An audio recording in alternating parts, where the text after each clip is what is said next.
而家我哋差唔多嚟到小區嘅門口啦。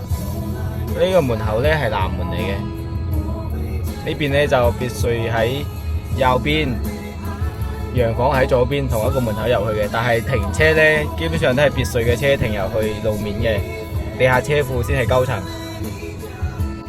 OK， 我哋依家入到小區門口呢個位置，咁呢個大門口呢，就係左邊係洋房，咁洋房即係萬象郡3期拍案嚟嘅，入邊都有泳池。咁呢個地下車庫啦，咁我哋個右手邊呢就別墅區，亦都係叫雅居樂半斗灣。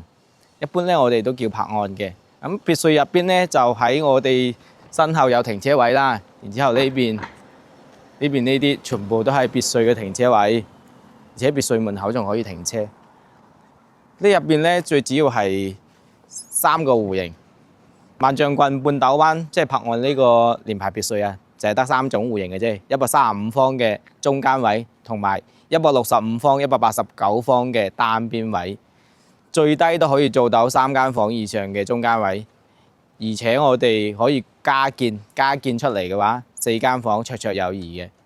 OK， 我哋一齊睇下萬象郡拍案呢係成個三鄉別墅當中最新嘅別墅啦，往後都唔會有別墅地批嘅啦，所以要揾新別墅咧，一定要嚟呢邊萬象郡2期同埋3期，咁呢啲總價會低啲嘅。如果想總價高嘅話，就要去半山中心城啦，同埋嗰個雅居樂國賓鬥嘅。一間別墅咧就有2部免費停車嘅，呢度嘅管理費係3個半。我哋今日睇呢間咧係中間位135方，3層，頂樓仲有一個大露台，大概係260方嘅實用面積。你就交135方嘅管理費。我哋睇下呢個牌，呢個牌咧當時賣嗰陣時咧到依家噶啦，就135同埋189呢2種戶型呢條巷。嗱，呢啲就係佢嘅外立面噶啦。你睇下呢邊呢一卡幾大，189嘅呢個超大嘅，可以搞5、6個房。而且呢邊嘅話出入都比較方便嘅。陣間我哋去影下佢嘅公交站同埋嗰個食肆同埋周邊買嘢嘅地方喺邊度。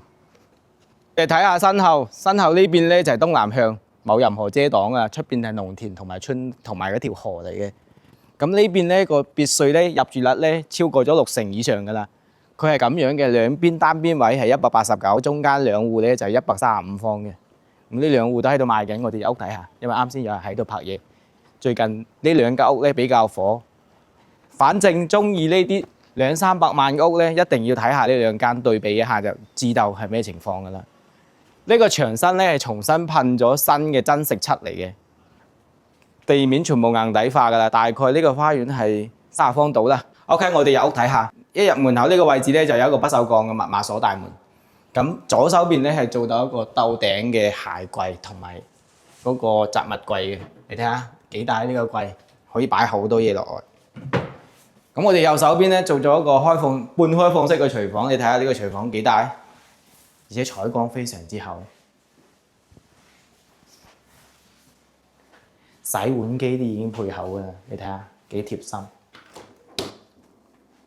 係咪啊？洗碗機啊，牌子貨嚟嘅。咁抽油煙機啦、袖頭啦、天然氣嘅呢邊。啲烤箱嚟嘅呢個唔係小道碗櫃，呢個烤箱，4門嘅冰箱，你睇下幾靚，全新嘅，未用過嘅。咁1樓嘅廁所喺呢度，呢度係樓梯底嚟嘅，所以佢做咗個廁所。呢個廁所咧就簡單啲。呢個長方形嘅戶型，咁餐廳就喺呢邊，成塊石頭嚟嘅。可以睇到呢個用料啊同埋質感啊都比較高級嘅。嗱，你睇下呢啲個玻璃櫃幾靚，擺啲酒啊或者擺啲玩具上去啊。咁呢邊啦就係客廳，然之後電視櫃、背景牆。嗱，風管機、中央空調。咁呢邊兩邊都做咗櫃，以前呢度係陽台位置嘅，就擴咗出嚟呢度，所以依家成個客廳會大咗好多，花園就縮細咗啲。花園出邊咧，我哋就唔去睇啦，因為一眼都望得到，都唔係好大。因為呢個戶型本身就係有限嘅，佢佔地面積，但係佢實用比較實用喎。呢個位置以前係中空嘅，就搭咗之後，上邊有一個好大嘅透房，我哋就係一齊睇下。嗱，無邊框個玻璃樓梯扶手，呢啲石頭嚟嘅。呢個樓梯都比其他別墅啲樓梯闊好多嘅。我哋先睇呢個細嘅透房先，佢一共有4間透房嘅，每個透房床啊、衣櫃啊、空調啊，全部都配晒㗎啦。而且仲係獨立嘅風管機空調，呢啲成本都高好多嘅。嗱，廁所乾濕分離嘅廁所啦，呢邊我哋睇下。OK， 我哋講下呢間客房，呢個房就真係大好多，可以當主人房嚟使用。你一望下呢邊，呢個廁所都比較大嘅。然之後再過嚟呢度咧，就係一個獨立嘅衣帽間。咁闊個位置夠唔夠？唔夠，呢邊仲有啊，點擺都得。衣帽間咁大啦，而且你過嚟睇下個房仲有咁大，1.8米個床。以前呢度陽台嚟嘅，佢就封咗之後咧，就完全將個空間感放大咗。嗱，我哋睇下先，佢個景出邊嘅景就係咁樣嘅，因為對面一樣都係連排別墅嚟嘅，中間係花園隔開咗。OK， 我哋睇下上邊3樓。雖然佢啱裝修好，但係我聞唔到有咩即係類似甲醛啲味啊！嗱，呢個房同樣都係同樓下嗰個細嘅透房一樣嘅，區別唔大。基本上所有嘅嘢，空調啊、床啊、衣櫃啊，全部都做好晒㗎啦。而且佢每一間房咧都做咗個無主燈嘅設計，呢啲成本都會高好多嘅，即係會比其他嗰啲簡單裝修會更加貴啲。嗱，呢個就主人房啦，你睇下呢度仲有一個浴缸添。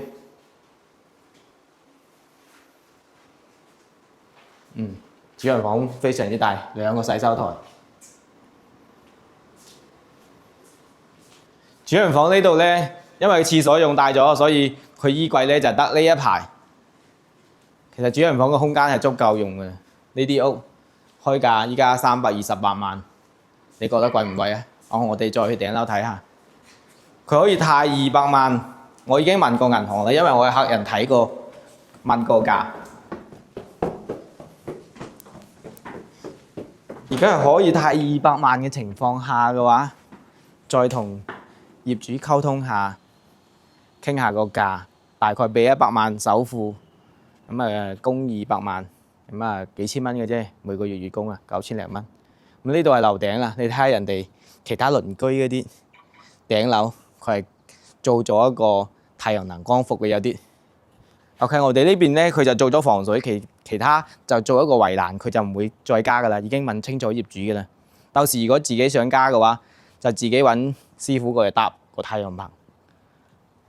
大概咁嘅景觀可以睇到。呢片咧就係3期，嗱2期萬象郡2期，海上綠洲萬象郡1期，最邊邊黃黃嗰度就係萬象郡峰匯，而且出去呢個位置啊，就有一個公交站931啊、998啊，都喺嗰邊噶啦。而且嗰邊係有一個三鄉最繁華、最熱鬧嘅夜市，就喺嗰個位置啦。我哋晚黑先可以睇到，陣間我過去睇下。反正呢度行路出去大概係5分鐘到啦。我哋今日睇2間，另外一間帶電梯嘅。OK， 我哋睇另外一間就喺對面，而且呢一間建築面積同啱先嗰個係一模一樣，135方嘅。但係呢個咧就有電梯嘅，佢開價係368萬。你睇完之後你就知道有對比。同樣都係不鏽鋼密碼鎖大門，哇！一入嚟，廚房都喺呢邊，但係廚房會細好多。你睇下鏡頭，如果你睇到個廚房係細好多嘅。同樣都係樓梯底做咗一個廁所，但係呢個廁所會細啲。然之後咧，呢邊呢個鞋櫃會大啲，比啱先嗰個。呢個有電梯。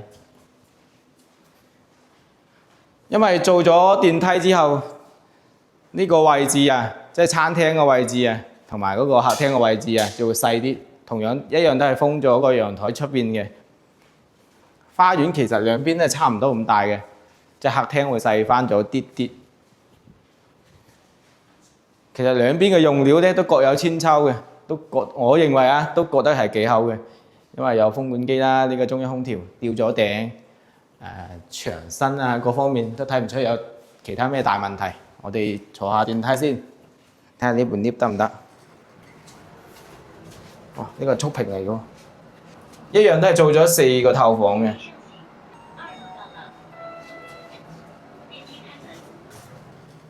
我哋睇個細嘅先，細嘅透房喺呢邊啊，細嘅透房，廁所、衣櫃、床同埋空調，全部都配好晒嘅咧。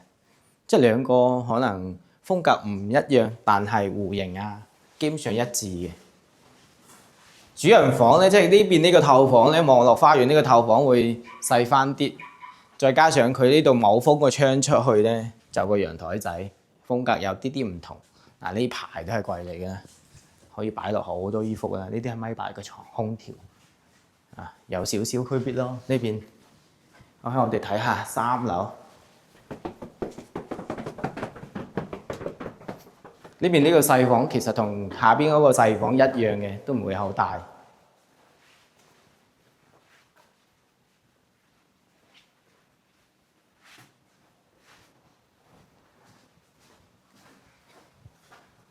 然之後我哋再嚟睇翻呢個主人房，3樓呢個主人房啊，其實下邊2樓咧同呢個主人房戶型同埋面積基本上都係一樣嘅，反正由你揀啦，你覺得中意適合。